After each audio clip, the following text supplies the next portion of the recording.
He used to give me roses. I wish he could again. But that was on the outside. And things were different then. We'd built our world together. Because I'm too lazy to With a think love of so improvements to the clear format. and strong. Well, if it works, why change it? That's the bottom line. There's no evidence it even works, but I'm still very much of the why change it attitude. What's your viewing figures like? Viewing figures, Listening figures, zero, I'm guessing. I don't know. We're watching, so 2. Yeah, I reckon that's it. I don't know, on Acast it's weird because it doesn't give you all the figures for everywhere. Right. It only gives you the Acast figures. Okay. But it's done something like 18,000. Wow, that's good. Which is not bad. So it's like over 1,000 an episode or something like that. Yeah, that's good. So something weird happened about September time, where I hadn't released anything since 1st of April, and then all of a sudden there was a spike where it was getting loads of down. So someone shared it somewhere. Wow. And I've got no idea who. Oh, well, somebody's done something then, haven't they? Yeah, that's it. Either that or it just suddenly appeared on because Apple's, you have to categorize it. Right. What category it's in. So it has to be like TV and then soap operas and then Australian TV and all these sort of things. So eventually goes down to about, well, it's just about Prisoner Cell Blockade, really. That's the category it's in, which makes it really hard to find unless you're deliberately looking for a prisoner podcast. And there's not that many of them around, is there? I reckon there's 9 in total, including this one. 9, right? Okay, more than I thought. And this is the newest one, and also the least popular, from what I can tell. But I'm blaming that on it being the newest one. Well, it's still picking up, isn't it? It is, and it's very much a labour of love. So that's the main reason I do it. I've also been doing an NFL podcast with 2 of my mates. Okay, yeah, and that's the reason I didn't do another series of this in September when I originally planned, is because we were doing that, and the turnover on that is we were recording on a Tuesday night. I was spending all Wednesday editing, and it was released on the Thursday. And that's a lot, isn't it? That was for like 6 months every week, and I went, I haven't got time to do it. So as soon as a week after the Super Bowl, I was making arrangements for when this could return. Yeah. So this is a labour of love. That was just a labour. That's the difference. So how have you been anyway? Yeah, I've been good. I was just thinking it was about a year when we did the last one, wasn't it? Because it was around maybe like early March or something we recorded. Yeah, and then, it was February, about March a year time. ago, yeah. I'm fine, yeah, all good. Any exciting prisoner-related news in the last year? We're sadly getting to the point now where the only prisoner news is that another cast member's died. I know. It really is like getting that way, isn't it? I mean, I still keep thinking about perhaps going over to Australia and maybe attending like one of the reunion events where they bring whoever's left out of the cast still to a hotel and you get to meet them and stuff. But and the ones who don't hate Val. Yeah, or pretend they weren't in it. But it's just the cost of like flights and stuff. It doesn't get any cheaper, does it? It's Yeah, I'm not that fussed about the cost of flying to Australia. If I really want to go to Australia, I'd do it. The thing that puts me off is I hate flying. Which from someone who goes to America quite a lot is a very stupid thing to say, but I just really don't like it.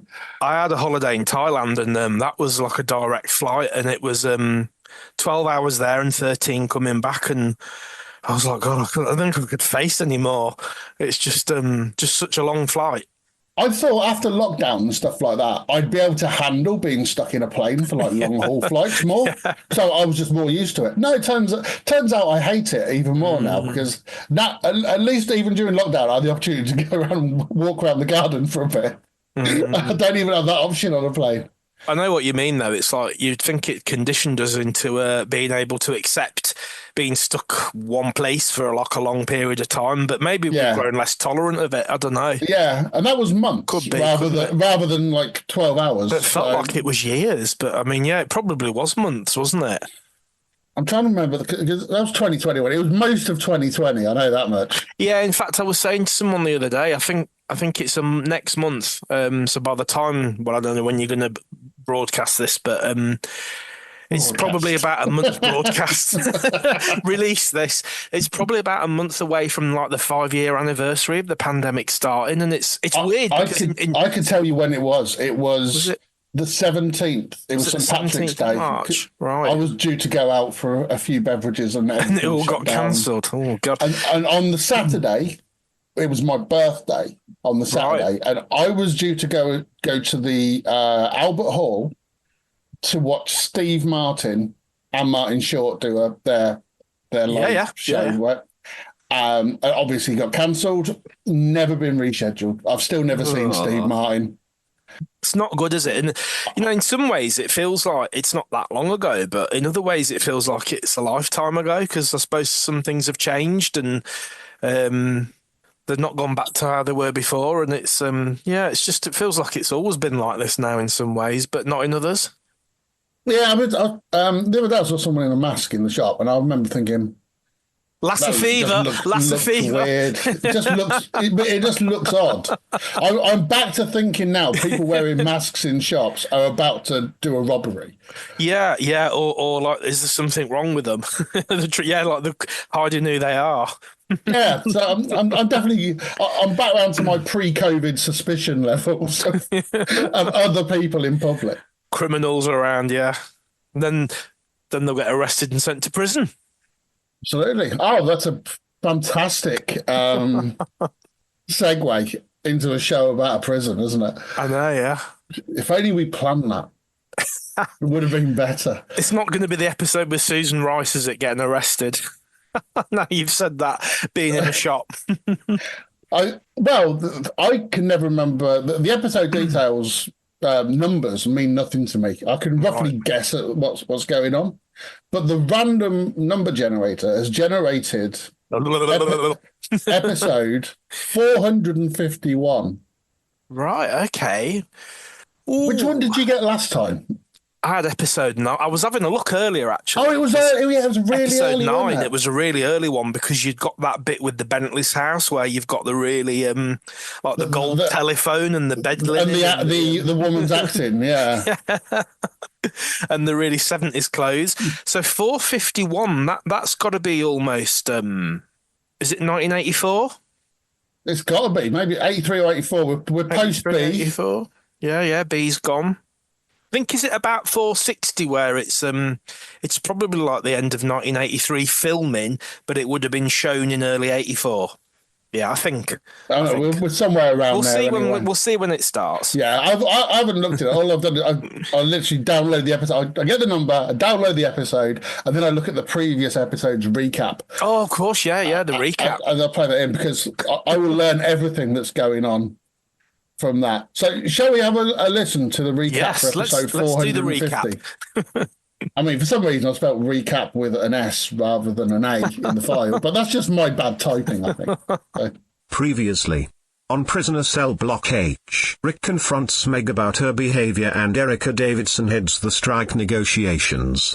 Edmonds hypnotizes Cass to kill Bobby.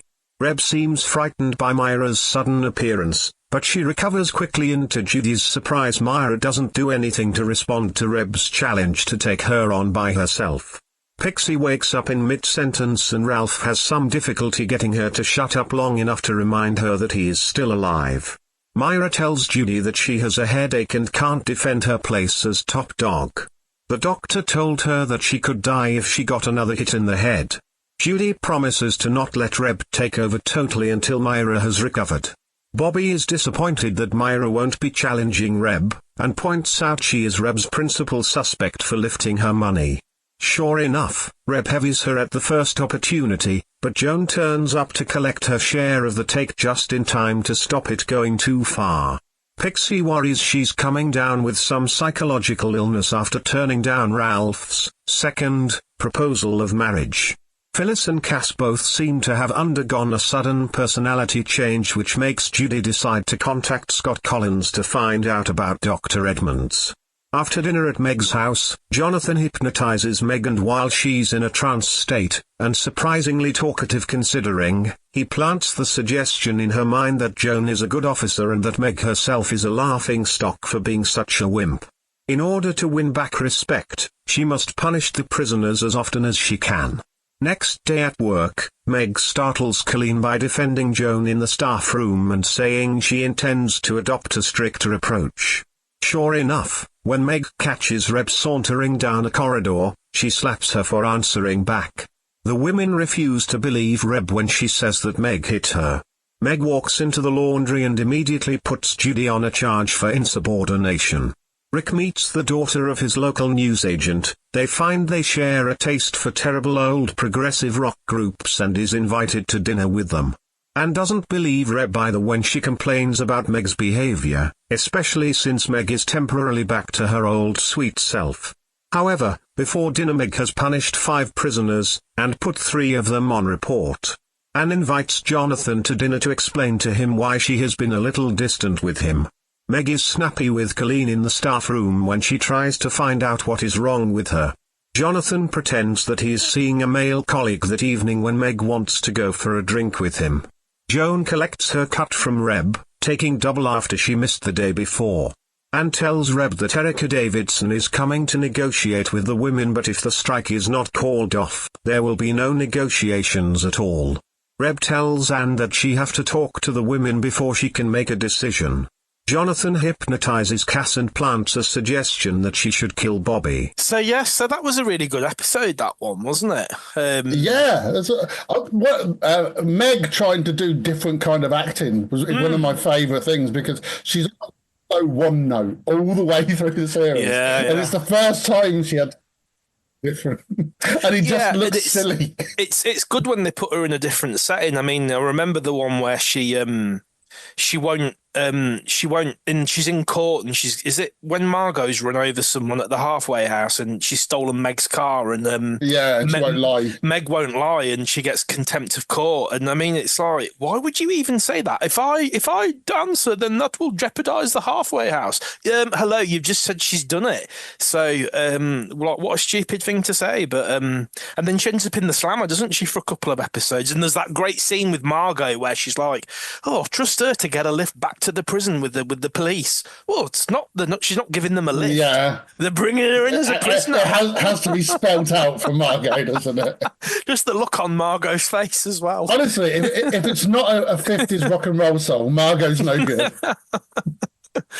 Well, 451 then. Here we go. 451. I think 450 might be one of my favourite episodes, and we're not going to see it. You never know, though. Your random generator might pop that one up another time. It might do, yeah. And so, I mean, at least this has got some more like favourite characters and stuff in. We've recently done a mid 500s. Right. I call it the shit era. It's I think everybody does. It's Nora as top dog, and the thing is, when I rewatched that not a few months ago, it must have been about a year ago, because it was definitely before we spoke last time. I think I've seen that whole Barnhouse 5 era in a little bit of a different light. It's almost like, I get what they were trying to do. It's like after the siege and Myra dying, everybody's really depressed and really miserable. But I just think people acting miserable just doesn't work very well. And you can see why people find it boring and a bit dull but they're all like quite distressed. And I can see that now. I can see what they tried to do. It's just that none of those characters really worked. And no, they didn't. It was too much of a change, wasn't it? Yeah, they could have drip fed them into the show a bit more. But having here's 5 new major characters all at once. And I mean, I know people say Sonia Tallis couldn't act, but I mean, if she'd played a different role, she might have been She might have been okay. It's just I don't think she was top dog, was she? But that was what she was left with. She was kind of, yeah, I think she was given a shit character. Yeah. But also, it was kind of melodramatic every time she spoke. And it was one of those things where they, the sort of thing you take the piss out of on a soap opera is someone says something and they turn around from the person they're speaking to and deliver a monologue, and that's what I always think of Nora as doing every single scene. You see, for me, the worst one by a mile was Daphne. I'll stand her. I just wish that's a bit where she's up on the roof and she's like carrying. May and Willie, I think, annoyed me the most. Just jump off that roof and finish it, because she just drives me mad. And I think I know what they were trying to do with the character, but I just think it just doesn't work for me. No, she's the grating one for me. And from day one, they go, look how stupid she is, and they have to So in that first scene where they're all being introduced, they go, oh right, yeah, here's the stupid one. Here's the young innocent one. Here's the old lesbian couple who we can't really say are lesbians because we've been told not to do that again. Well, yeah, we've apparently had too many of those in the show, so we're not allowed any more. so they can just be old friends, and then there's Nora. Nora, who's does nothing. Yeah, it's she does a lot of intense. She does the most intense nothing you'll ever see. Yeah, you're right.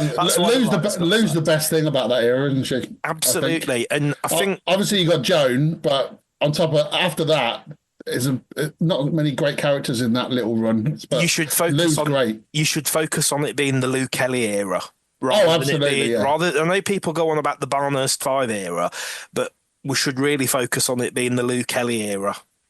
Yeah, and then when you view it that way, it's a lot better, because I think she should have got to kill one of them, to be honest, though. I think it would have been good to see Lou, all of them. Because she nearly killed Mrs. Barry, didn't she? And that episode where them two kids find Mrs. Barry in the car boot and she's all trussed up, I actually did think she was dead, because she's like laid there and her skin's all purple, and I was like, and also she's killed her. Joyce's kind of character level of easily expendable. So if they needed to kill someone off, it could easily have been Joyce. Absolutely. I think that scene where does Lou hit Nora in the stomach and she loses her baby? She should have just killed her. She should have just not just hit her in the stomach with the kettle. She should have just bashed a scone in. And then Lou's got a death on her hands, and then she gets even more aggro, because she's quite paranoid at that point, I think, as well, and quite angry a lot of the time. So it would have been good for her to have. It would have been realistic for her to have killed one of them, I think. Yeah, I reckon I'd let Julie off, because I think everyone would have hated Lou if they killed Julie, because everyone just kind of quite liked Julie. But I reckon that might have been just because she wasn't as annoying as the others. But she could easily have took out Nora or May or even Willie. Or Daphne. All four of those would be fine if she'd have killed those. But ideally, day one. So yeah.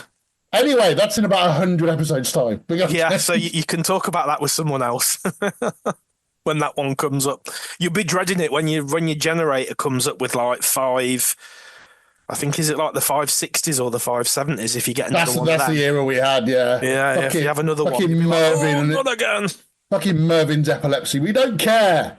I know. And then when he bitches about them copper pans and goes on that stupid cookery program, that's just he's such a dickhead. He's my least favourite character. That's where you really start to think they were really running out of stories. And I think the woman who was the main script writer had been sacked or something at that point. And yeah. The thing is, he's in it for 100 episodes. He's in it from when he joins to the end. You go, what? He's shit. No one likes him, surely. No. They should have kept Ray. He was better but they should have kept Mrs. O'Regan. I thought she was. In fact, I'm quite surprised how few episodes she's actually in, because I find her quite memorable. And I think when I looked at how many she's in, it's God, I thought she was in a lot more than that. Yeah, she had psychopath qualities to her. Yeah, I she think. did, didn't she? And they could have almost done a storyline where like Lizzie was getting the blame for poisoning people again, and actually it was Mrs. O'Regan putting the rat poison in the. I can see her going postal with a knife or something at some point. Yes, and if they'd kept and I mean, another one that I would have killed off sooner was that old woman Dot, who was always moaning about being ill. Yeah, her and O'Regan could have finished. They're just trying to replace Lizzie, weren't they? And so they always had. They kept putting old women in the hope there'd be a new Lizzie. And you go, well, no. Even Lizzie had was not past her best by the end. She was. I mean, I think Etty was a lot better than Dot. I think Etty does have some funny scenes. I like that one in the bank when she's trying to do a robbery, isn't she, to get put back in, and she pulls the gun out and she's like, "Oh, it's not loaded," and then fires it. Yeah. But I don't think she was worth 100 episodes just for that. No, it's not worth. No, she's not. She's definitely not. Okay, let's watch episode 451. Why not watch along with us? It's the best way to enjoy our insightful analysis. There's a YouTube link in the episode blurb. Slapping women on trumped-up charges, alienating your friends. God, those uniforms! It's the they've changed them, haven't they? To the is it beige khaki? This is the khaki era, isn't it? What a moustache! It is. I'm Rick. Tries to do something efficient around. He looks like all some sort of like footballers from 1978 to 1981. Yeah, obviously there was a hang-on in Australia for a bit. For another 3 years. Yeah, that's how it works over there. I've been a bit His moustache is all round. He's got one as well, hasn't he, Jonathan Edmonds? Whatever they may be. Don't feel you have to explain yourself to me. However, I would like to. Whatever you say. He's gone against the grain with pink. You have dinner with me. I know, yes. And I'm not, and I'd love to. he's such a smooth talker, isn't he? Great. Can you give me one good reason why we should trust them? Yes, you won't get one. I think this is the first Reb episode I've covered. Is it? Davidson, Is it? Yeah, she's one of my favourites. Yeah, she's a good one, isn't she? Something, I suppose. Of course it is. Anyone who slags the acting off in Prisoner, I go, watch Reb, she's fucking amazing. Not the department. Yeah, well, I'll talk to the women. Can't promise anything. Oh, I don't know, Keen. You seem to have quite a lot of influence over the women. Good. Use it. One of the things I really noticed when you rewatch it with Reb, and it's like right when she first comes into it, those episodes where she escapes and she meets up with a boyfriend and they hold Ferguson's father hostage. She's really put a lot of effort into changing the character while she's around her boyfriend, because she's like really excited and really animated in a different way from how she is in the prison. And I just thought that just really shows how much effort she was putting into. Because if somebody had escaped and they were back with, I think he's called Gary, if she was back with him, she would be different and she'd be putting on a bit more effort and to try and keep his attention. And I thought that was good. You may be lots of things, kids, but a jack player, you ain't. Yeah, she just stands out as one of the best actors that they ever had it in the show. Absolutely. Such a good character. And I like when they bring her back as well. All right, everybody gather around. Got something to tell you. Look, I don't mean to be rude, but this is a legit union meeting. Do you mind? Today the laundry, tomorrow the world. Is that it, Keen?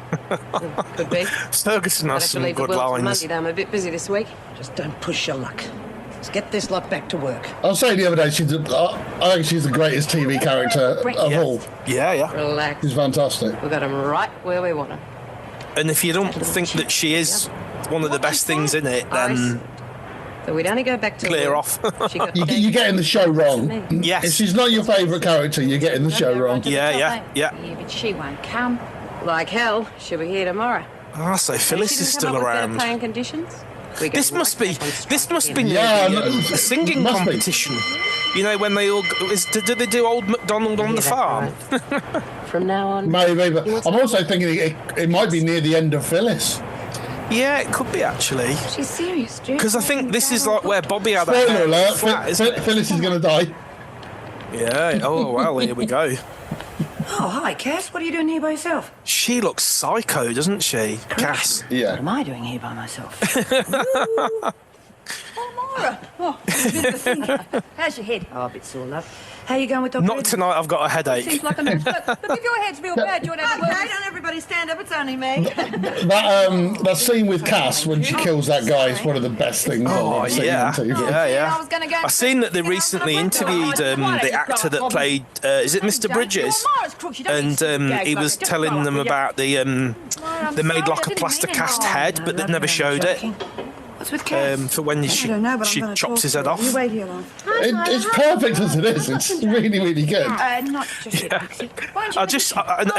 do wonder, no matter how good the plaster cast head was, actually seeing him decapitated and the head on the floor, I think it might make it. I mean, I'd be all up for that. Make it as gruesome as you want, but I think that might have just been a step too far. Also, wasn't this like 9:30 in Australia? Yes. Come on. They're not going to show that at 9:30, are they? No, the best friends they're on the not. block. They're not. So too, but you don't know her, Jude. Not really. She's done things. I think she's a really good actor as well, the one playing Cass, because I've seen her in something else, and I've seen her interviewed, and she's nothing like Cass at all. She's quite poshly spoken, and well, my favourite like that is Maxine, who we're going to talk about later. Yeah. It's unbelievable that she played Maxine. Completely different. Desmond and Bright. You've got to be kidding. What about that muscle? Cass will kill me. Yeah, well, I'll kill you if you don't. Listen, stupid. I'm in this joint. So if you want friends, you better do as you're told. Now, what'll it be?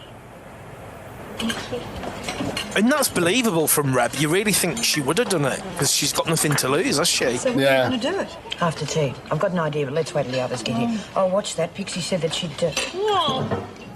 Oh, my... Oh, I'm glad I've already eaten. What is it? Ask Jude. Don't you like it, Jude? I always try and avoid looking at the food in prison. Oh, it's disgusting, isn't it? Here, now listen. I was going to throw that dope out, but I want to teach Keen a lesson at the same time. How are you going to do that? Bobby, I wonder what was in it. Oh, why not? It's grouse. God knows. What are you going to do? Too much curry powder. It's normally just brown wet. It's going to be pretty I careful. think that's what it's called. Slop. Oh, isn't that dangerous? I mean, wouldn't you get sick or something? Nah, tell you what, though, she'll be as high as I mean, it could be curry. Might be smiling for a while, Bobby, Yeah, it but could when be she curry, comes couldn't down, it? she'll There was one I saw the other week where When are we going they were having like sausage and mash, and B was like, "Oh, this is disgusting," and I thought, actually, for once, it looked it looked okay. If you can recognise it, it's better food than what they normally have, isn't it? Yeah. That looks like curry and some bread thing, maybe. I don't know. I noticed Bobby there was just moving it around. On the plate. It's gross. Definitely not eating it. And you'll never guess where I hid it. I know, Pix. We've been over it. Oh, Lurch. And you'll never So this guess where I hid it. could this be like one of her first episodes, Lurch? I don't know. I've got a feeling Lurch is in. Oh, I know. It's when a bit earlier. Yeah, you're right. When the Going to talk or play? the woman who's the German character, You can have the table. and they're going to send her back to Germany. You've got to admit that, Pix. It's a bit far. Yeah, I'm trying to think when that is, but I think Lurch is around in the background, not speaking for quite a while. For a while, yeah. Well, Cass won't believe I smuggled a diamond in. I did too. Oh, it's beautiful. It is that big. Well, how come I never seen it? We share a cell. Where you got it hidden? Well, Pixie so easily could have been annoying, but I just like her. Yeah, I like her as well. I think, and I know people say it's a shame what happens to her, but I think sometimes shit does happen, doesn't it? So yeah, got a right to be mum. You give those two a game. Got to go and get. No, I thought she was good. What are we playing? Oh, where is It would have been so ezy for them to get that character wrong and just be annoying, but she's good. She plays it right. I don't find her annoying. Coming. She by herself? Yeah. Let's make it Is that supposed to be drugs? Well, all I'm saying is I reckon you're crazy to get rid of it. Well, what do you suggest we do? Well, why don't you plant it on her, and then when the screws find it, it'll be bye-bye. Or Phyllis listening in, nothing comes good of that. Oh, well, okay, you're the boss. Yeah, I really think we're approaching the end of Phyllis. Oh. Yeah, I think you're right. In fact, as soon as I find my fags. Now, it's when Myra escapes, isn't it, to look after her? Is her daughter on drugs and she escapes to look after her at the fete? Yeah, and that's when Red bashes her head in. When she's disguised by wearing a hat. I have things to say under the mat. Relax. So it must be and then that woman that was the model comes into it, doesn't she? Is it Lee? Lee Templar? Yeah. It's just big. Well, Judy and Myra are flashing your dope down the Danny. How do you know? I heard Myra talk, and she reckons she's got it hidden there. What are you waiting It's for? a shame they got rid of Phyllis, because I know she wasn't like a main character, but I liked how they kept bringing her in every so often. Take a punt. Come on, move. They sometimes need these go-betweens, don't they? Yeah. So I guess that's why Phyllis existed. That's why Lurch existed for a while. And yeah, because Phyllis was mates with Hazel, wasn't she? Because when do you remember when Hazel's dying and she comes back to the prison and Phyllis just won't talk to her? What does it take to get a message through? Because obviously she knows Hazel's dying and she don't want to speak. I was trying to work it out.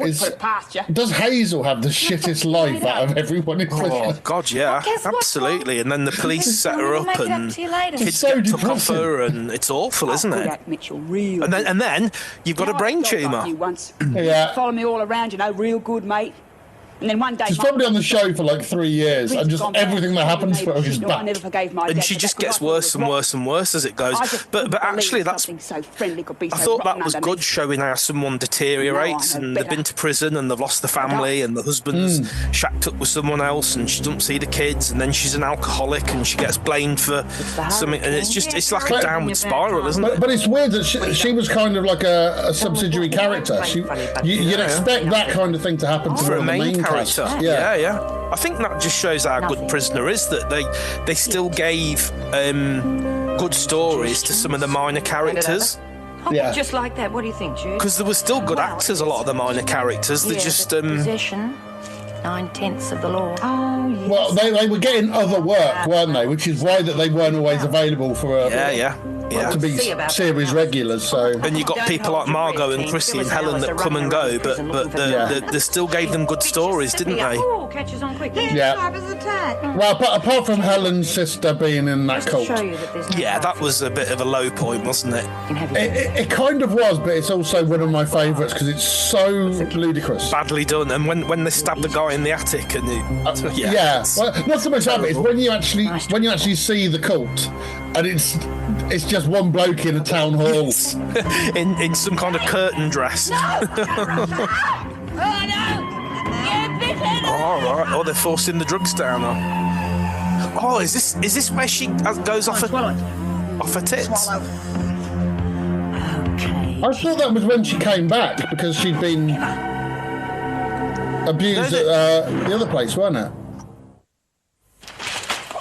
No, I think they think they've just given her some coke or some whatever, but it turns out to be something really nasty that they've given her, I think. Well, from the look of it was new biological Daz. Yes. Or a bit of sugar. Tell her. I've been trying to Tell her. Stupid bitch, which is like a bad smell. Did you find it? No. Where's the diamond, Mason? I told you, it's in my... Oh, Phyllis, you've been looking for it, haven't you? You were going to steal it. Yeah. Awful, ain't I? Now, where is it, Mason? And don't give me any of that rubbish about it being in your shoe, because it ain't. Well, it must be because that's where I left it. Go on, what happened to her? Yeah, Reb's off her head. Told you to get Alice. I did, but she couldn't shake Mason. Are you feeling ill? You're not looking very Back well. off. But what about that? Get this. What happened? They get stuck into you? I do think there's a few episodes where they put the characters on drugs, and I mean, not that I've got a huge experience of illegal narcotics, but I do think they did them quite well most of the time. Most of the time, they kind of it was believable. Joan's tripping was kind of funny. Yeah. I reckon that stuff. But also a little bit scary. Terrific. I've got to spend the night with the cokes. And that bit where Myra's writhing around in the bed and she sees Dennis and his face is all melting and stuff. That's quite... Wow. Let's hope the screws see her. Yeah, they might send her off to keep Margot company. Oh, wouldn't that be heaven? One thing's for sure, she won't be going to that meeting with Davidson tomorrow. I might have to take her place. I see they've put the... What about the goons who the plant pot thing up on the wall, because there's some reference to that coming when they have the fete, isn't there, where they've got the plants and the is it like it's like a knitted thing that holds a plant. Going to be bored. Well, if there's something on the wall that isn't normally there, it's for a reason, isn't it? Yes, absolutely. So the drugs are in the pot plant. How did it go, Myra? I was awfully worried. So when you were brilliant. Oh yes. Lexi suddenly started having all these posters on her wall of pop stars. You go, well, they're obviously there just so they can get ripped down next episode. Yeah, absolutely. So the freak can come in and rip them up. Yeah. Yeah, the drugs Same are with kicking Maxie and her motorbike. Shut up, Phil. Yeah. Come on, remember the screw scene. You've had it. Sit down. You mean I've got to spend the night with that? Well, she's taking a week's supply. What do you expect? Something tells me I won't be getting a lot of sleep. Come on, get to yourselves. Don't take all night. Oh, come on, move it.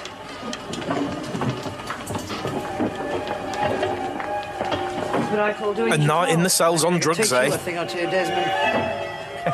And the med students' ball. You know, when they let the pig. Look at that cheese on the table. Is that like a mega baby bell? Was it was scary? It kind of is, isn't it? You put in a report about that, if I remember. It's a Daddybel. Yeah, Daddybel. Well, you know what students are. Anyway, these days they seem to be quite satisfied to throw things at politicians or save whales. Oh, good. Oh, I'd love to go round to Anne's and have a cheese board.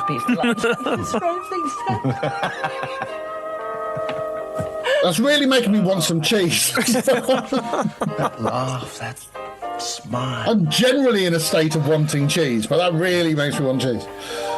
It looks like they've got crackers as well, doesn't it? Crackers I know. and cheese. I'm only about 10 metres away from cheese and crackers. I'll keep talking while you go and get some. I'll tell you what, this is going to be wrapped up really quickly after this. Every time I get close to you, you pull away. What is it? Oh, is this because she's had a mastectomy? There's something I have to tell you. I've only got one breast. And I'm scared. Poor Because I Anne. don't know how you're going to take it. Apparently they wanted to give that story to Meg, but she refused to do it. I think maybe she'd had breast cancer or she knew someone who had and she just didn't want to do it. So they gave it to Anne instead. It required acting. Yeah. I'll kill you. I'll kill you. Pretty much the only feedback I get on this podcast is people having a go at me for slacking Meg off. So that's Bobby. She's tried to kill Bobby. So that's how many times does Bobby try to get killed in this episode? Oh no, well, Cass hasn't even started yet, has she? I know, yeah. Look at her eyes. She's wild, isn't she, on those drugs? This is what you were saying about her being such a good actor. She's really put a lot of effort into this. She was a theatre actor, wasn't she? That was her thing. Yeah. Cut it out, Rebel. Was only comb. I never really watched Neighbours when she was in Neighbours, but I didn't know she was, to be honest. So. yeah, apparently she was in it for like about 6 or 7 years or something. She was one of the main characters, but once Natalie Imbruglia left, there was nothing left for me in Neighbours. Yeah, coincidentally.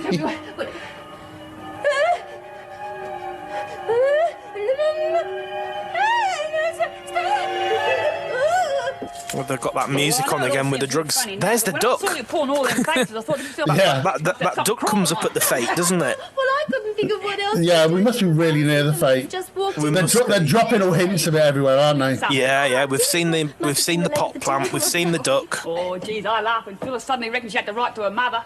Why? Well, I fancy telling us she was going to write to her mother when all the time we knew she was going to come in here looking for the diamond. Oh. Something up? Well, I thought she was going to write to her mother.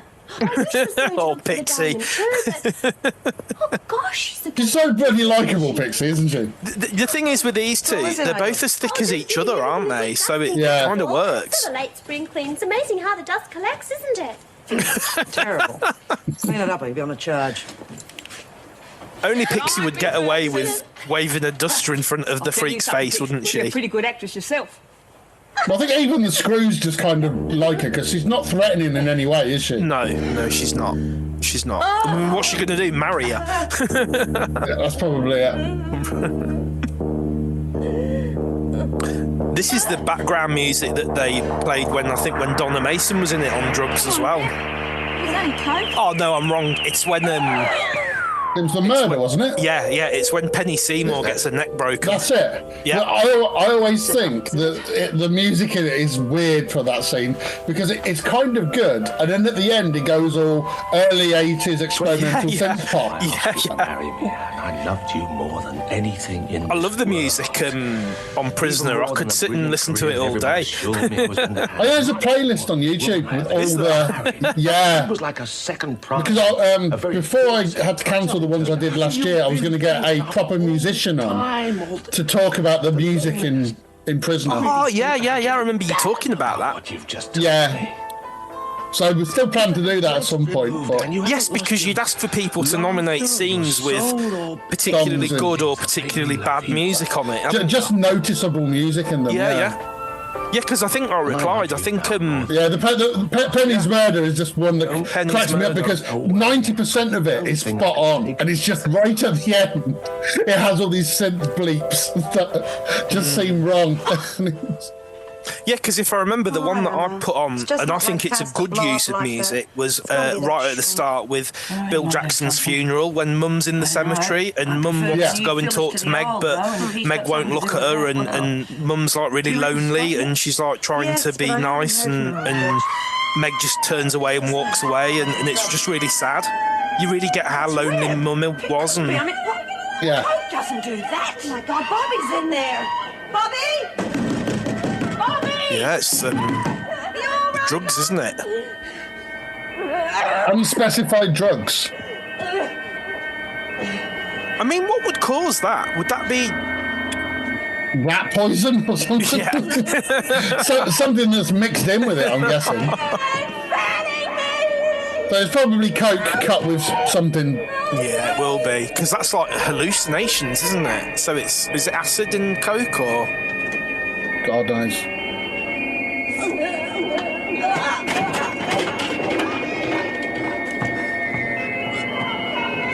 And she's really paranoid with it and really Yeah, don't worry, Bobby, you'll get out of this and then get cat after you. Yeah, you've still got another 100 episodes to go. You're not going to get clobbered. You've got to become a prostitute, yeah? Come on, Bobby. You got plenty of stuff to look forward to. Now, that's a really good scene where the freak finds Bobby when she's working as a prostitute, isn't it? And she walks up to her and slams her hand on her shoulder, and you can see them trying not to laugh.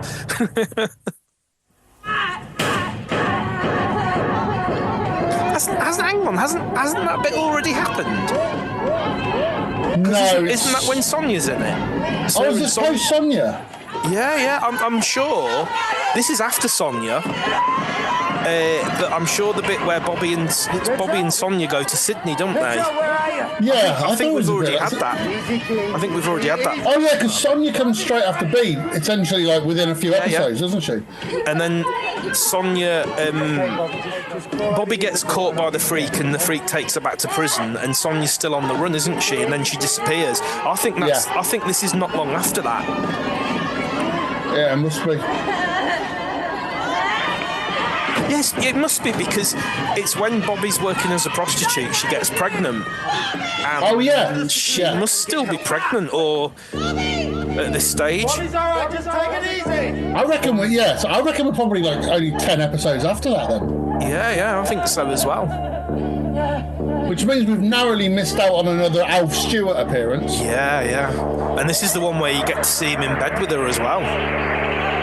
Which is what everyone wants from Alf Stewart.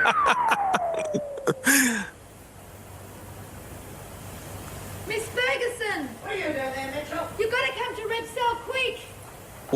What's Cass holding? Is it a toy, like a? I think it's a toy. Cass? Yeah? Do you think everything's all right now? It's gone awfully quiet. I don't know. How the hell does Pixie get a pink duvet and a pink? I've got no idea. She probably just asked nicely. From all them drugs. Oh, how awful! It's like some kind of stuffed bird that Cass has got, like with some big. Or is that it's beak or an ear or something? Or I don't know. It's weird. I don't know. I was thinking it might be a cow. Well, maybe it just got Mildred sitting there. I mean, Well, tablets have a shelf life. Definitely something with a brown face.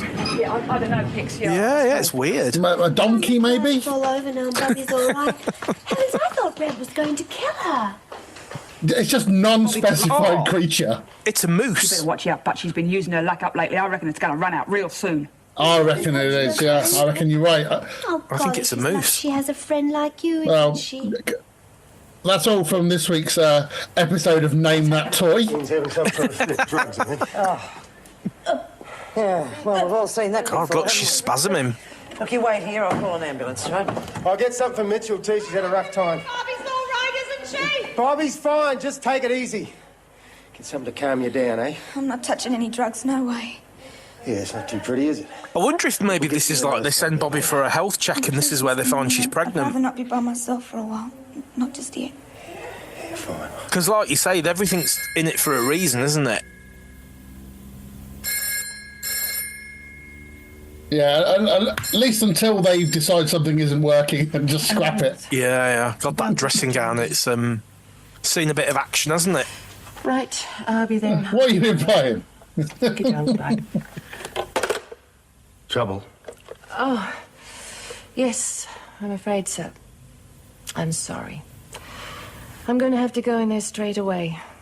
Looks as though one of the women's OD'd on something. I'm So put sorry, your clothes back on and piss off. All right, Anne. I understand. Yeah, piss off, You've got a job. Doctor. Does he go straight round to Meg's? There'll be other nights. I'm not sure. I can't remember how the Meg thing ends. He was doing them both at the same time as well, wasn't he? I think, yeah. Don't know yet. But help me. I think so. Mitchell, you're with her all the time. What'd you take? So she's foaming at the mouth. Strange reaction. Come on, let's roll around. Mitchell, you better pull yourself together. You're Do they ever reveal what it is that she's taking? Look, the governor will be here in a few I don't minutes. know, but it's obviously not what Mara thought it was. You get her off in the hospital. Well, they thought it was coke, didn't they? But Yeah, they thought it was coke. Probably Ajax or something. You were going a long time. Who have I got now? Alice. You should have seen her. She was acting that nervous. I reckon the cops will think she's running around Daddybel. Oh, poor Alice. Poor Alice, nothing. She was up to her neck running dope for Reb. The cops say how Can you imagine Lurch being a dope She could boss? have croaked for all we Yeah, know. she's not really subtle enough to be a dope dealer, is she? No. Crossed, eh? And how? Or maybe that's like the double bluff. Got to keep up our Because you wouldn't expect Lurch to be doing it. That's what makes her ideal for doing it. Yeah, maybe. Fantails for you. That'll make you feel happy. And anyway, I mean, you have your own cell now. That's wonderful, isn't it? Suppose so. Yeah. Oh, I know what's coming with these two. Yeah, it's just this They've place done the is hair like a similar, shitty haven't they? workshop. They're all Pixie yeah. and Bobby. Yeah, So you know what's coming. What might happen? Must have been pretty scary for you last night, too. Listen, Bobby, why don't we ask the Screw to see if he can share a cell with me tonight? You must be feeling pretty freaky about your own. That's the nicest thing you've ever... Oh, no, don't touch me arm, please. Oh, yeah, Phyllis can't be touched, can she? Dr. Edmonds. All right, Mrs. Morris, I'll just put... No, Hunt.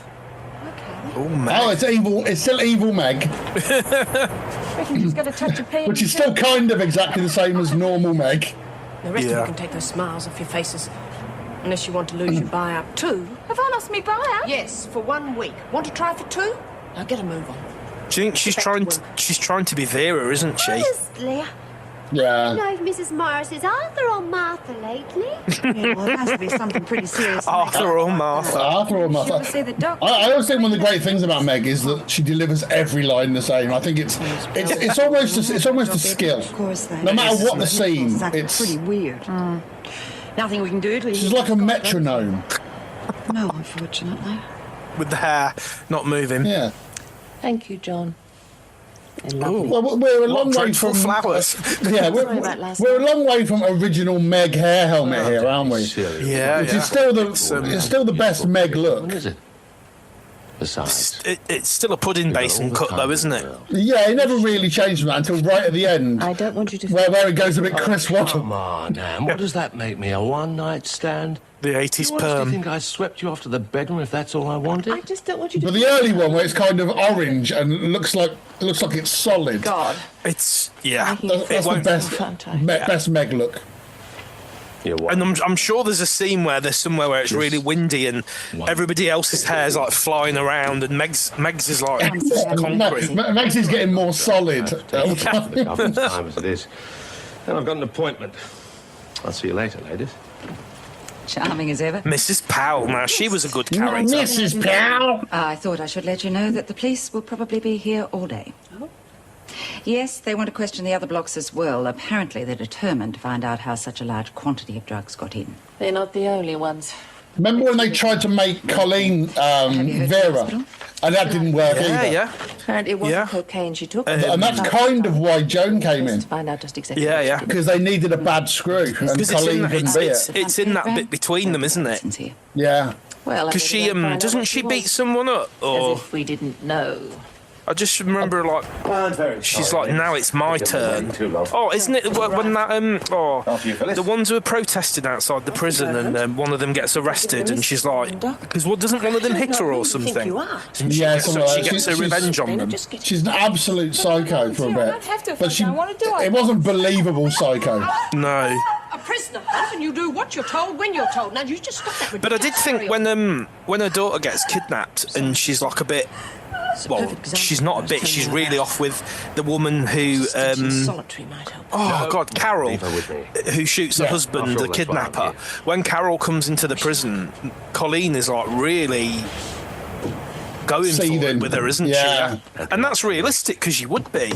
Well, realistic would be that they wouldn't be put in the same prison. Yeah. Yeah, but this is the prison where your husband gets murdered and then the husband's killer gets put. Yeah, let's ignore realism for a little bit. Also, they have mass murderers and people on remand in the same prison. In the same thing. Mrs. Davidson and Mrs. Reynolds together. A supply of buy-up goods in Keen's cell. So I say she's definitely trading her stuff, wouldn't you? So Davo's really had an upgrade, hasn't she, since she... official report. That's a new jacket, new wig, and looks like a new briefcase. Bryant and Desmond. It definitely looks like a wig. That would make my job a lot easier. It does, doesn't it? I wasn't looking forward to talking sense into someone like Keen. No. My only hope is that it's finalised quickly. It's causing a lot of unrest amongst the women. Do you prefer Mrs. Davidson or Mrs. Reynolds? Unfortunately, there's going to be... Oh, Renault. I'm definitely Team Renault. Earlier, but I just found out about it myself. Erica was just a bit too... Illegal immigrant deportation. Posh? Well, surely they're not thinking of sending I know, but I'm afraid they had no choice. She only came not very... to Anne's a much better character, a more rounded character, I think.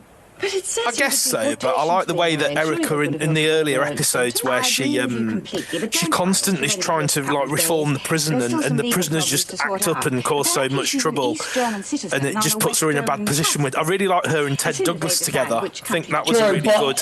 But you get Anne and Joan, you get all those scenes with Anne and Joan which are fantastic. But they'll just both trying to get the one over on the other one constantly, and it's great TV. Your bones are strong. How to hypnotise someone by just playing the right music. They will not break if someone touches you. You are strong. And at the end, it'll go with Cynthia. Say, you will sleep. You will sleep. Now, I'll take your arm, and then you'll see. I'd love there to be like a proper hypnotist on YouTube studying these scenes and going, yeah, this makes no sense. Yeah. I know. Let me massage your wrist and you will not feel a thing. Yeah. I will massage your wrist and you will want to kill someone. It's all over. The women are your friends. They're my and friends. You are their friend. I'm their friend. They won't try to hurt you. I'm not even... Well, I mean, does hypnotism even work? Well, it can do, because you get people like hypnotised to give up smoking and stuff like that. Yeah. But it doesn't work for everyone. Your bones are strong. Also, I never really understood why his character was trying to do what he did. Hurt you. I know it was for a study or whatever, and... You're a strong, why would you young woman try and see if you could get one person to kill another person as a test case? Now, Yeah, and there must have been some motivation for it. Stops. Why someone that's a good person try and make them evil? And yeah, it's weird. I never really understood his motivation at all. My friends. Other than writing a thesis. Yeah. What's your German like? Pardon? Our latest present. See, we mentioned her and German. she There you go. Who can only speak a few words of English. And we have about 5 minutes to decide what to do with her. Oh, and they have this really ran out. dodgy scene, don't they, where Joan's dressed up as a concentration camp. Oh, it's not going to be this episode either, is it? I hope not. Oh my God, that was a interesting choice. Short notice. Yeah. And doesn't she stub a cigarette out on the little kid's hand? Well, no, is it on her hand? And she thinks it's burning? And then she wakes up screaming, and you see the mark on her hand or something. Where obviously it really did happen when she was a little girl. Sending them later. Yeah. All right. I just think that whole thing existed just so I could make Joan a Nazi officer. Yeah. Your name. But I suppose it shows the era as well, doesn't it? Because in the early 80s, East Germany was still a different place, wasn't it? You fix? No, I can't fix. I think this is ridiculous. I love when they bring characters in that haven't got much English, and one episode they're like they don't speak any English, and then the next episode they seem to have learnt the whole thing. That was the Greek one, wasn't there? Yeah. Like 1 minute she's got no English, and then the next minute she says, "Oh, you want a solicitor?" Now, Yeah. Where did you get that from? as you are to settle this and come to Although, but her inclusion's worth it just for that scene with her dad. You'll give me the list Yes. of the changes the women would like to see. Which I and think decide whether the conditions are is acceptable. possibly the greatest moment in television history. Yeah. If we could have a worthwhile project for the women to do after working hours, it would ease a lot of the friction. The problem is, that's the sort of thing that gets Prisoner a bad rep. Could earn a dollar. I know. Why don't we get in some But my supplies God, and it's start the funny. toy project again, or even reopen the print shop? And Or where why would don't we have a funds fate? finance these projects? We have done it before, Mrs. Davidson. We financed a whole paper once. I'm sure we can do it again. Yes, well, as long as the activities don't interfere with the normal working hours, I can't see why not. They won't. Anything else? It's weird that she's back when they don't need Idea her. that I think could work. Yeah, it's strange, isn't it? Go on, Judy. Yeah. Why can't Because we have Anne could have done this family scene, days couldn't out on the she? grounds once Yeah. Do you reckon she was just Give the women available a for chance to have contact a with their week families and went, rather yeah, than that'll maybe have a do? visit from them They once decided to twice, bring her back for a couple of episodes, but hadn't really thought it through. Yeah. They used to do it with Doreen, didn't I they? can't see that When no being a one wanted problem. Doreen to come back, and they go, well, we've got her for a week now, so we might as well have Yeah. Doreen do something stupid. That's a bit of If a... that's all, I can't see the department. When she having comes too back, many when she's going to objections. marry that guy and she doesn't want to marry Oh, him, so that's she gets herself put in prison. It's Now, I'm It's sure the you'll most have pointless, doesn't One it? more thing, Mrs. The most Davidson, pointless before we cameo. Go back to work. The thing is, by that point, she wasn't even... No one was going, they should bring back Doreen. All working No. hours. Every time she came back, it It's was only going to bring us in shitter line and with shitter. Woodbridge. Which makes you think, was it that the actor wanted to come back, or... in asking for a or role. No, it was was clearly like a glorified cameo, wasn't it? 50% Yeah. is ludicrous. Oh, hang on. I suggest you think about this a little longer. The department will probably agree to 10%. They may even go to 15%. But I can assure you that 50 is quite out of the question. Fair enough. But I'm not going to ask the women But to go back to she's work. head of the department, so that doesn't make 50% sense. or no Has she replaced Ted Douglas? That'll Is that what's I think- happened here? I think so, Accept the yeah. awards set down by other prisoners. Yes, there are no buts, Mrs. Davidson. I don't see why the women at She is Westwood head of should the foot the department, bill for isn't rises she? in other 'Cause- areas. I don't know, because Ted Douglas always used to say, Well, you think refer to the department as, like, If the department doesn't come up with that they owned him. So maybe it's the same. Right. Maybe then. Come on, I suppose that's bureaucrats, isn't it? Blaming it on someone else. Yeah. Oh, God, I mean, even that looks dodgy, doesn't it?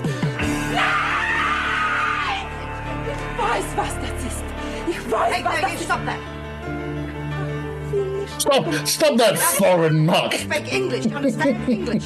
Yeah. She realises, doesn't she, what's going on, that she's frightened of the showers because... Now you get undressed, get in that shower and wash. clean. Yeah, that's why she's turned the shower on. So actually, Joan's being nice there, isn't she? It's nice for Joan.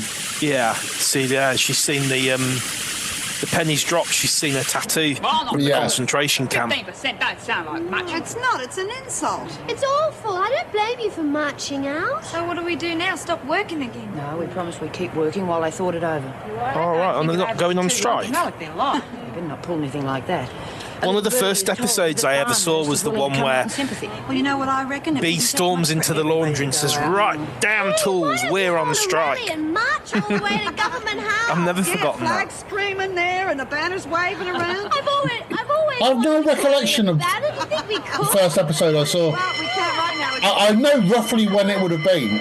I reckon it would have been around like episode like 80 to 100, around that kind of. Oh, okay. I was a fair bit later than that. It was Oh, I did work it out. There was, on the website you can look where you can see when all the episodes were shown on ITV. Yeah, the only problem is, first we have to get this. I can't remember the number now, but it's something like 194 or 197 or something like that, and it's the one where we used to get Central and Granada, so I could watch it on Central, and it wasn't on Granada yet, and then eventually it was being shown on Granada. And for the moment, let's I watched have lunch. The bell's probably the first 80 odd episodes after I'd watched episodes 80 to like 200 or whatever on Central. Yeah. You don't understand the language. No, the first, it was the school holidays, and it was the episode was the one where Chrissy and her boyfriend have baby Elizabeth, and she doesn't want to go back to the baby home with her. The other prisoners. And she's like, "You can come with us, or you can piss off." This is and then B storms into the laundry and says, "Right, girls, damn tools, we're on strike." Ich habe ihn geschlagen. Yeah, I'm pretty sure there was some kind of escape plan in place. If you're going to insult me, do it in but English. that doesn't really narrow it down. He was Nazi. Yeah, she's misunderstood because she says was Nazi. He was Nazi, but she thinks it's her, but it's isn't it? Was Nazi. He was a Nazi. Oh, here we go. Come on, Cass, it's time. Oh, that sound effect there. Yeah. Now, this is a good piece of music. This is the one they used when It's on that poster behind her. Oh, I don't know. It's some 80s band, isn't it? Why are they all gurning? Good luck with the new prisoner. I was going to say that's the music they use when Mari Winter's on the stairs with Dr. Peterson. I must say I was surprised that you only offered them 15% when the department was willing to go to 30%. Whose suggestion was that? It was just to bring the women down to a more reasonable level. I agree they're due for a rise, but I think 30% is a fair figure to aim for, don't you? And what if the women won't compromise? Will the department pay up? Yes. But you have to realize that what the department gives with one hand, it takes away with the other. I don't want to see that happen. If the women agree to 30%, I feel quite sure all their demands will be met.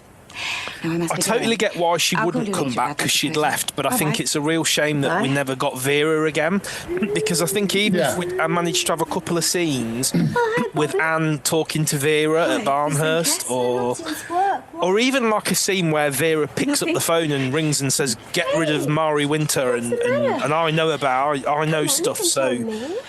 I just think it would have been good to just have had a couple of scenes with her being the governor at Barnhurst. It's such a shame that we didn't. It was too abrupt, her exit, I think. Yeah.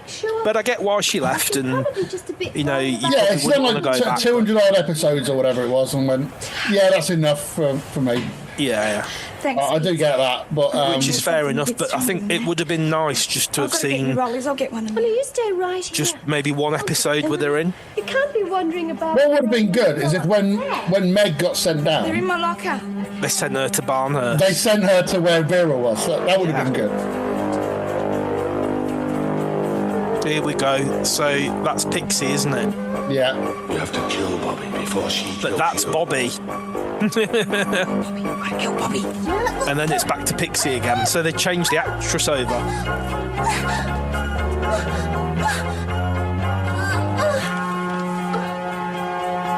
It wouldn't take much to kill Pixie, I don't think. Must kill Bobby. Must kill Bobby. Oh, wow, that's it. So we didn't get to see that flew past, didn't it? We didn't get to see the concentration camp, but no, that was still that's going to be another. Yeah, that was still good. Although I was hoping for more evil Meg than we got. Have we still got Gilbert Broadway on the titles at this? I hope so. I'm Colin Christmas. I hope. Yeah. Colin Christmas. So some say the show's worst period was when Gilbert Broadway went. Well, the hair just wasn't the same, was it? Looking at Erica in that episode, Gilbert Broadway's got to get a credit here. Sharing all the love with till I had to. And we got the vocal version as well. It's Doug Glanville and Maggie Kolev that did the hair. It's not Gilbert Broadway, but we're still flying with Ansett. Travelodge, all the classics, and we're moving the furniture with Grace Brothers. To be fair, they've only got 3 rooms. They do have to move it quite a lot. That's the Grundy's thing that they used on Sons and Daughters. 83, yeah. Wow. So that was a good one, and you can see it really building up to, obviously, there's gonna be some comeback from Reb having took those drugs, and you can see what's going to come next, can't you? Because she's going to want revenge. And I was going to say, what does happen though? What would you have wanted to happen in the next episode? Cass has another go and maybe does kill Bobby, or I don't know. For a ridiculous storyline, it does kind of fizzle out, doesn't it? yeah. Or maybe Jonathan. I don't know. Maybe Cass turns on Dr. Jonathan and does something to him.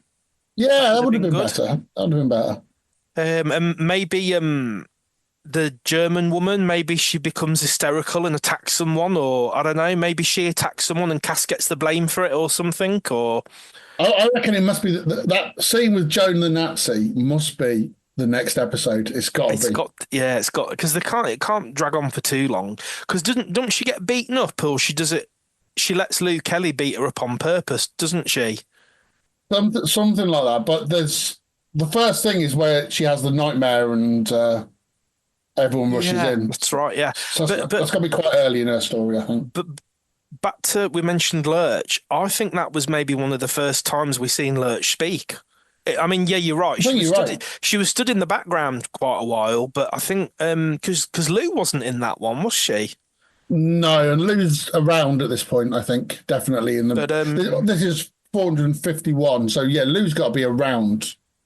Yeah, she's definitely already been in it, but because isn't Lou's first episode where before B even leaves? I seem to think that there is an episode where Lou stood in the background and B stood. Yeah, the thing is, it's the sort of thing I only noticed on rewatch, where you suddenly go, "Oh right, there's that character," and you don't even know at that point if it's. In fact, doesn't Lou have a different name?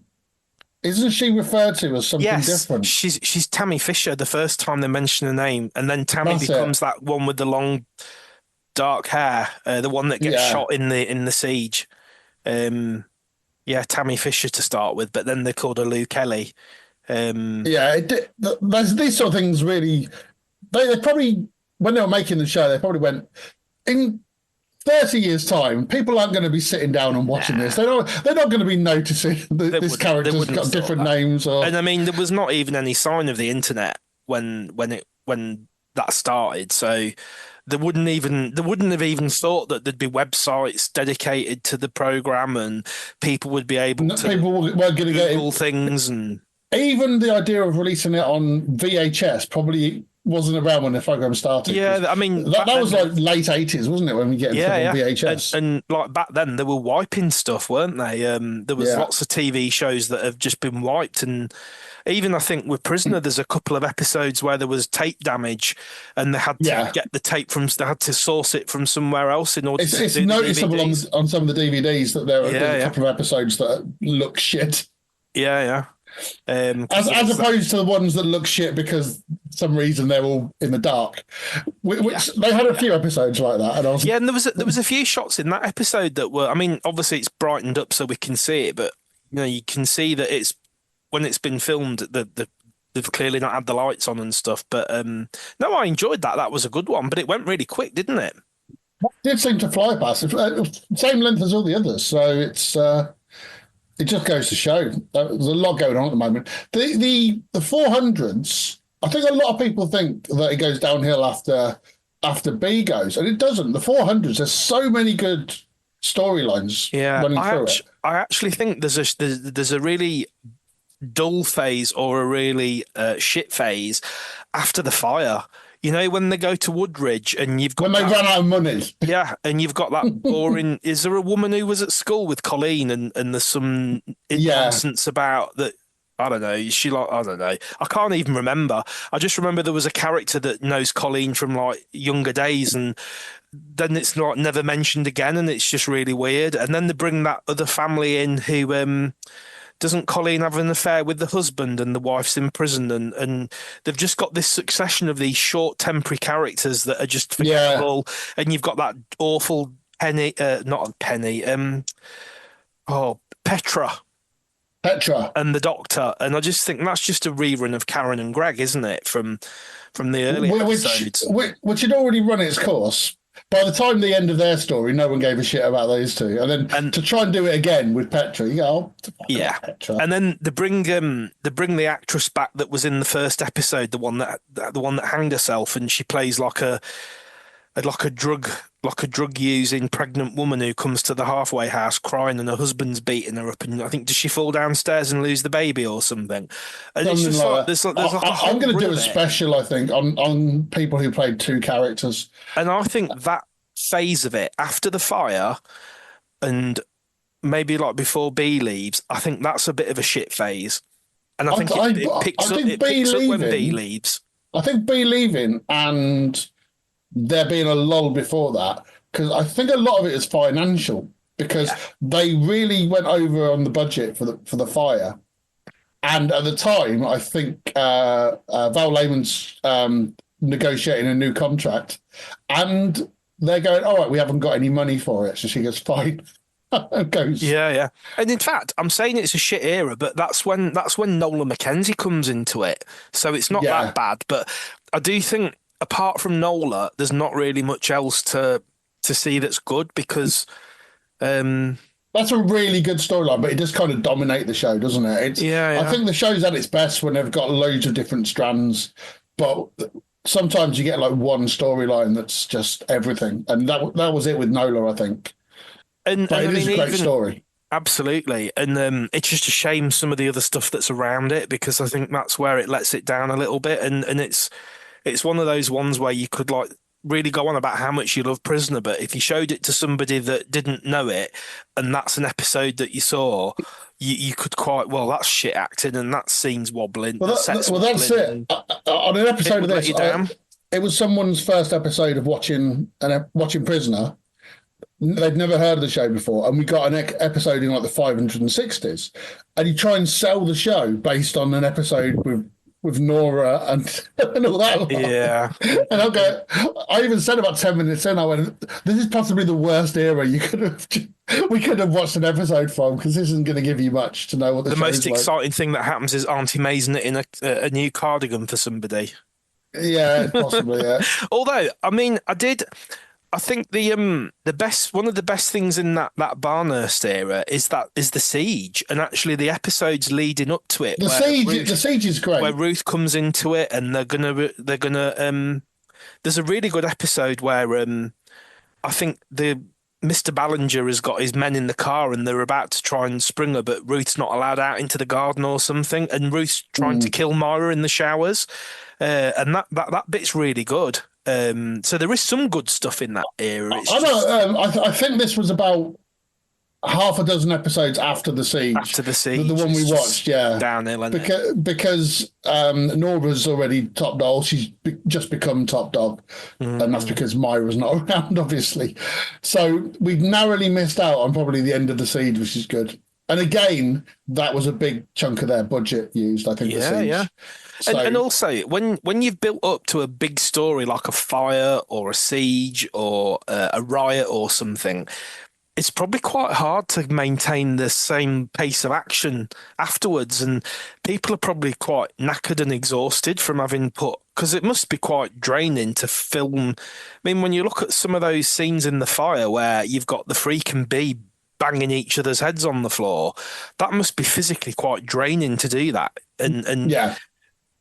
And even as a script writer, what would you write for the next week? Because you can't have that 2 weeks in a row. So that's what I mean about having when they have one overall like story that dominates, is that you do kind of have to start from scratch as soon as that story's over. Yeah. Whereas I think it's at its best when there are loads of other stories, and you can just go, right, that one's ended, but we're already halfway through these two, which you're invested in. If end of the fire, you just go, right, what next? What should we do? We have to go somewhere else because the prison's absolutely, because you just can't. Yeah. That episode we've just watched, I seem to think I've got memories of watching that when it was on Central, because that was kind of like when I was in my last year at school, I think. So yeah, it's brought back memories watching that. Very good. It was a good one. I mean, out of the episodes we've watched on this, that might be the best episode that I've actually seen. Episode 9 was actually really good, wasn't it, as well? Yeah, it's a good. There's a lot going on in this one. But I'm kind of annoyed it wasn't episode 450 or the one after, or even the one after with the concentration camp, because that would have been Joan the Nazi. Yeah, it's just, and even like they've put her in like a Nazi uniform, haven't they? And it's just it's really weird. Someone went, "I've got an idea for a story," and everyone went, "Yeah, that's a good idea."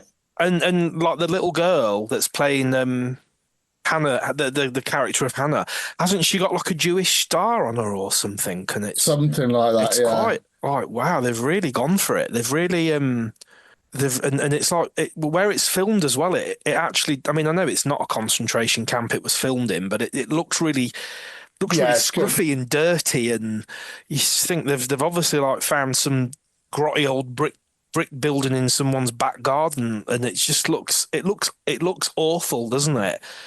But in a way that's quite realistic.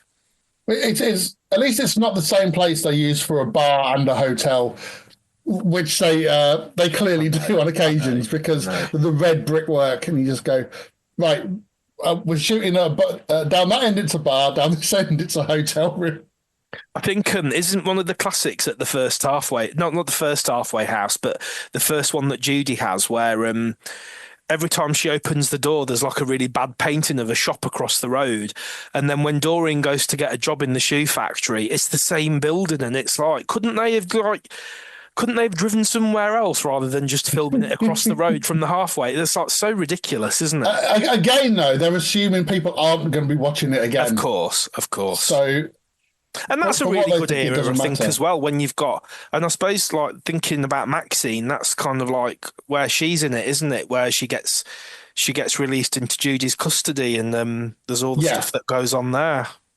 But yeah, I'll tell you, one of these that would be good to do, maybe like the worst character, maybe like, see if I can do a poll, I might do a poll on the website for the worst characters. I'll call it the Mervyn Award.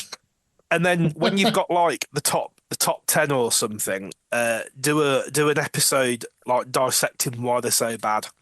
Yeah, I mean, I can. Most of them are that I found them annoying. That's the criteria that's used in my case. But I'm pretty sure there are certain ones that everyone found annoying. Like, I mean, not just saying Mervyn, but I don't know anyone who likes Marlene. No, she's not really anyone's favourite, is she? No. And another one that everybody always moans about, but I tried to like her, but it's hard. Is it Alison, the woman who does the coat hanger in the electric point? The one everyone was willing to be electrocuted. Only it doesn't work. I mean, like, no, maybe the Australian electric system's not as good as the British one. But she's meant to have some kind of redemptive arc where she suddenly handles prison, and she doesn't. When she leaves, she's still shit as she was, wasn't she? Right? If you stuck a coat hanger in an electric plug in an electric socket, you would have more than just a few burns on your hands, wouldn't you? They do always have the workmen in because there may be power issues, though. Yeah, and maybe There's the Australian electric system's not as powerful as ours, but it's possible. It's ridiculous, possible. isn't it? But and there's a bit of a fluff really when she comes into it, because apparently she's been one of Meg's probation. She's a shoplifter, isn't she? And she's apparently she's one of Meg's. I keep forgetting about Meg's probation officer years. I always forget about that. And I just think even that's a missed opportunity, because they could have had a scene where that awful Nick character, remember the one that like, I hate you, Meg. Yeah. They could have had a scene where it's like, okay, well, I've got Alison coming next, and you know, they could have brought her into it that way, and they didn't. They just referred to her as one of Meg's probation people, and it's like, well, you've kind of missed a trick here, because you could have actually developed it a bit better. Yeah, but you know, it'd be good to. The problem is if I do put a poll on the forum, I might have to say, who's your least favourite character? Or maybe everyone can name 3, but they have to explain why as well. Didn't somebody already do a best and worst top? Or maybe they were the best characters. Maybe there's loads of best characters. But... Somebody did a thing where they analysed every character and or they sat and worked it out and then posted it bit by bit. So the top 10 and the top 20, and then I'll have to dig around. Have a look. There's definite. So somebody might have already done it. Oh, that'd be good to go through. And then if that already exists, you've got that list of who are the top 10 worst characters. And what? Yeah. I mean, is it because of bad acting? Is it because of unbelievable stories? Or I think so. On some occasions, it's just that they've created a character who doesn't need to exist. Mervyn. Yeah, totally. Mervyn is just. And I can't put my finger on why he annoys me more than anyone else, but he definitely does. I think it's the whole thing with Joyce as well, and maybe they were trying to develop more characters, but Joyce didn't really need. Joyce should have just been a background character that they brought in occasionally. You don't need to flesh out Joyce. She's been there for 300 episodes doing nothing, just doing background work. They could still have had that episode with her with the helium balloon where she's giggling with Joan, and they could still have had.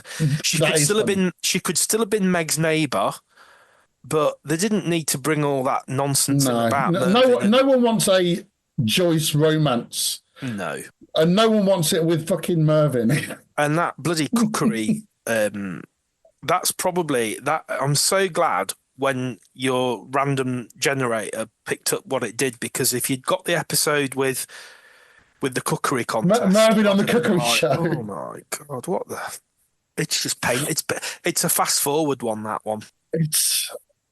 Isn't it? I'm trying to work out. There's that, and there's the ballroom dancing. I'm trying to work out which story I hate the most. I mean, at least there's a bomb in that one, or at least a bomb scare. But it's dragged over a few episodes, isn't it, as well? The waltzathon. Oh, but where did that come from? I don't know. I don't even remember. Why were they trying to break a world record? I don't know. There were some stinker characters, weren't there, really?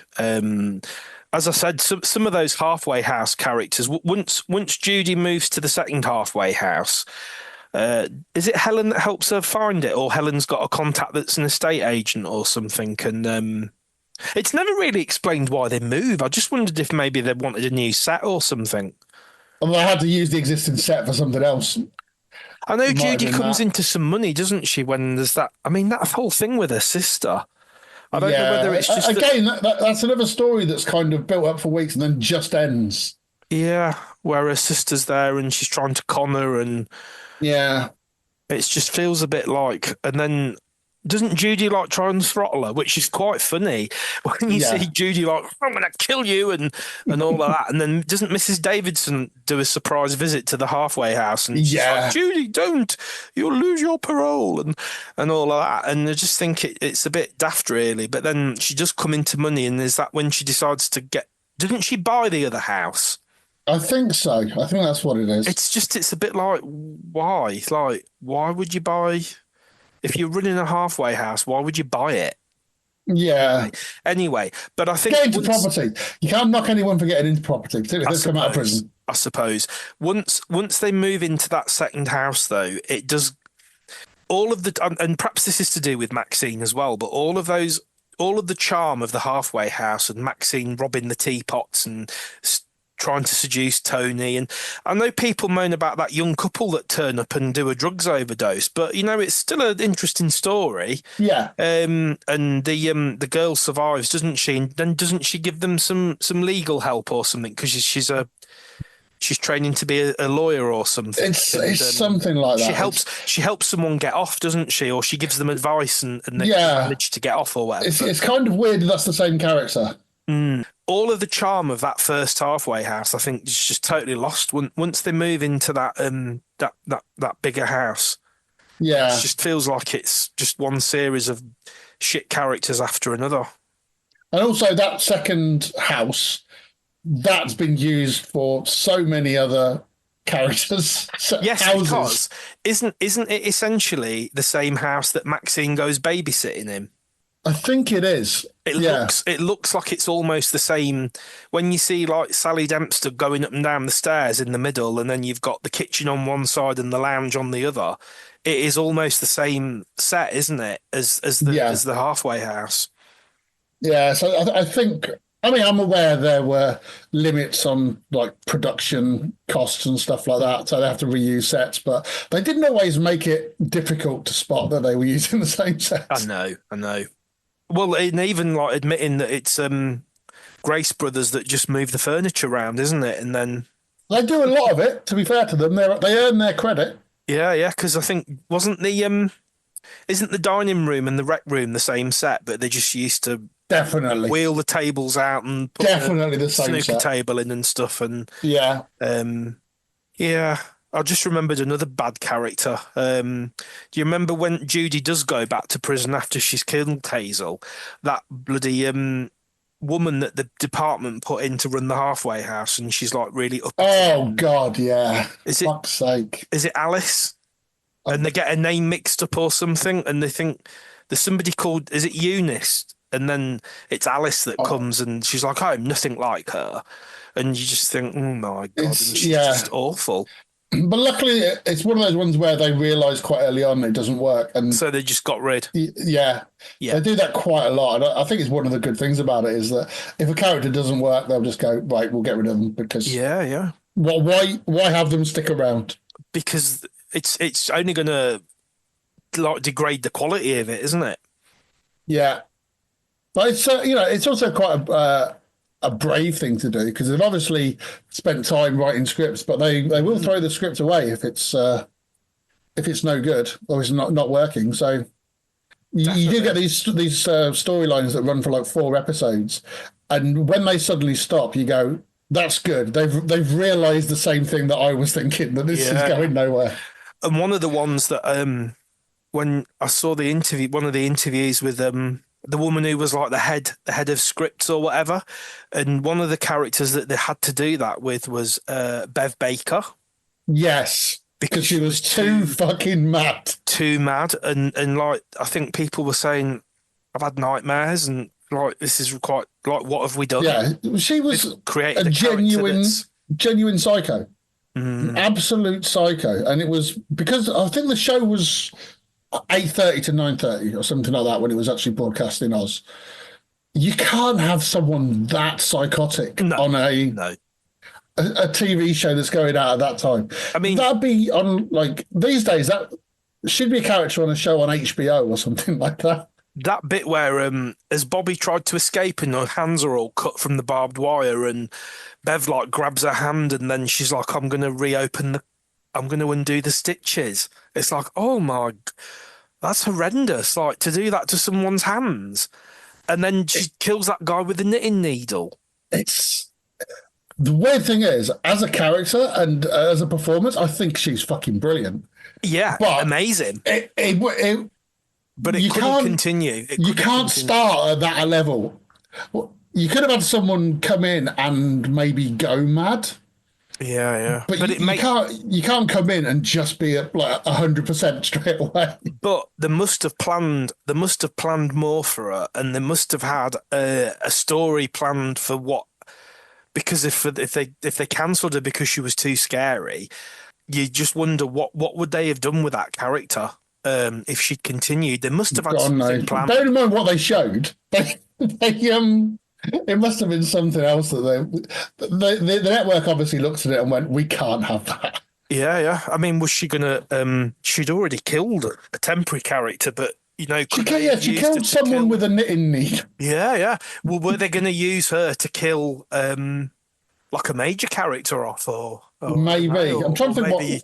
what era was that? Who was? I'm trying to think what episodes that would have been. Is it not around the time of the Waltzathon? Yeah, I was thinking, is it like in the late 400s, early 500s, maybe? Is it after Mari Winter's gone? After Mari Winter's done the helicopter escape? Oh, one of the great moments.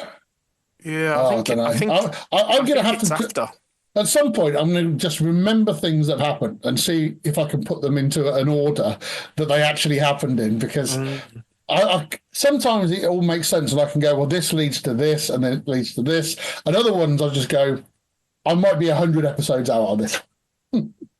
Yeah, I'm trying. I can't. I mean, it can't be that far after the episode we watched, because it was definitely after it, though. It was definitely the Wentworth Fate is like the end of the filming in 1983, because then when the production started again after Christmas, they've all got different hairstyles, and I think Bobby comes back with like a big backcomb hairstyle, and they've all got pastel shirts on now, and that's when Rabbit comes into it, and Mari Winter comes back, and so Bev was definitely she wasn't Bev's that era, isn't she? She wasn't that far off after them. I'm trying to think what came after her. Is she the most terrifying character who was on the show? I think so. She's definitely one of them, because she is literally the person that would kill you as soon as look at you. Yeah, she would kill people for no apparent reason, and I think she was terrified. Didn't Nola do that as well? Because she was on a mission not to be sent back to Perth, so she was like the next person that comes into this washroom. So there's a logic. Kill him. So there's a logic, albeit a twisted logic, to Nola. There's no logic at all to what Bev was doing. Because that's quite. I remember. I knew that was coming. I knew that she was going to drown Paddy, but even so, when you watch it, and the disgust that Bea has when she realizes what's happened and Paddy's dead, and she's like, and they're like, Smith, stop attacking Mackenzie, and she's like, she's just killed Paddy. Like, what do you want me to do? It's it's quite shocking. Even though I knew that was coming, I wonder how that would have continued if Nola hadn't left. I wonder what they would have done with because apparently they wanted Nola to become the new top dog. Because that's towards the end of Bee's time as well, isn't it? Yeah, and I think Bea had said, I think Val Lehman had said that she wanted to leave, and they were exploring who could take over, and I think they were looking at Nola becoming the new top dog. But how could they have got over that fact that she just cold-bloodedly murdered one of the characters? Because that would have made a strange also the story between Nola and Bea needed a payoff, and it obviously got one, but you can't imagine that story continuing without at least one of them dying. Maybe it made more sense to kill Bea at that point. Who knows? Yeah, absolutely. And I think that's the point we made about Bea and the Freak. You can't have two characters at loggerheads. Nola is prepared to kill someone and does kill someone. You can't have her and Bea at each other's throats without one of them killing the other for too long. And that's why Nola has to die, because if it's not Bea shooting Nola with the gun, Nola would have killed Bea, because she's already killed Paddy. She's got nothing to lose.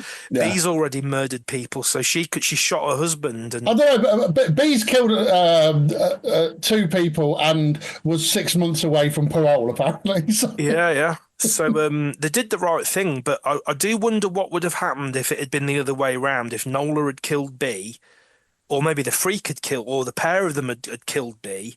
Yeah. How would they have developed the Nola character?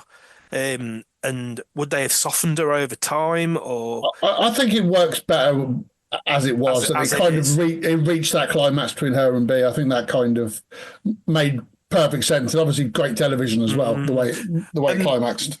And maybe that's what they were trying to explore with the Nora character, where you've murdered somebody, but you then regret it. And as you get older, you're softening a bit and you realise what you've done was really horrific, and you're trying to do some good to kind of compensate for what you did previously. I don't know. I think Nora was just too boring. Yeah, I think that was the bottom line with her. Yeah. It's the Luke Kelly era. Yeah. So let's stick with that. Definitely. Right. So we do have a quiz. Quiz in a cell block H. You might have won last year's quiz. I'm not sure. Where was my prize? Well, we've got a rollover. So it's got the rollover. So whoever wins this year is going to win the solid gold hat. You promised me a chicken dinner. No, the solid gold hat, same price. That's a rollover. Great. Come on then. Let's do the quiz. All right. So it's also, I wasn't going to do a quiz this year, but then I thought the name Quiz in a Cell Block H and went, I've got to do a quiz. So you can choose. Do you want the multiple choice answers, or do you just want to answer the questions without the multiple choice answers for double points? I think you'd be fine. I think you'd be fine without the answers. Let's go without multiple choice for double the points. Okay. Who spoke the first ever line on the show? Frankie Doyle.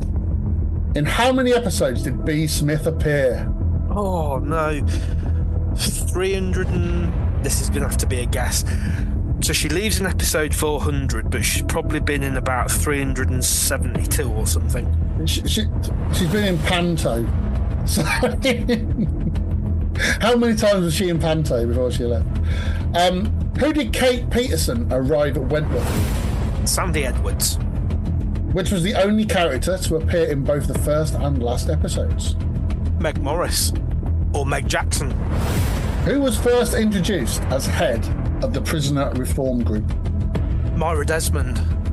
See, this is one of the questions that's going to be quite difficult without the answers. Yeah, so was that one about B. No, anyway. This one's a lot harder. Okay, go on. Which of these prison officers appeared in the most episodes? I mean, that one really needs the answers. Which prison officers appeared? Which prison officer appeared in the most officers? No, which of these prison officers appeared in the most episodes? You're going to have to tell me. You can't, because you've gone for the double points. So you've now got to guess which prison officers are on the list. Well, let's say Meg Morris then, because she was in the most. So let's just hope Meg was on your list. Who was Joan's friend at Blackmore?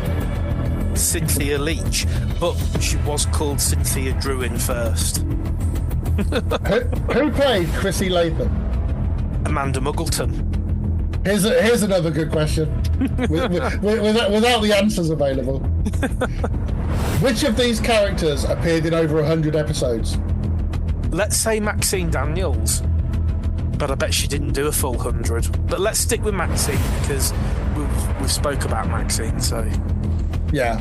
And question 10, who died in the Great Fire? Barbara Fields and Mousetrap. Yep, right. Was that out of 10? Is that out of 10? No, because yours is double, so yours is out of 20. Out of 20. But you got 14 out of 20. That's not bad, is it? Yeah. So 70%. So you're in with a chance of...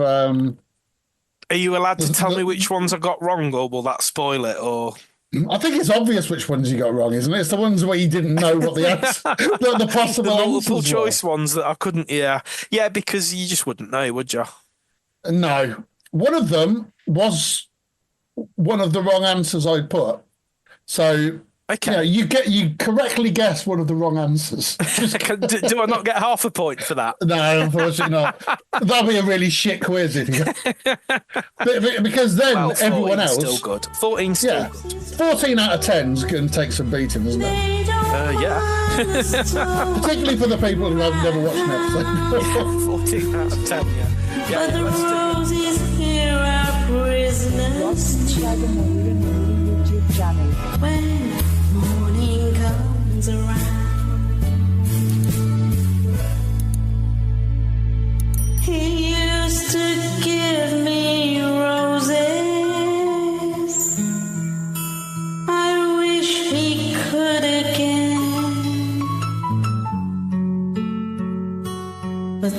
was on the outside, and things were different then.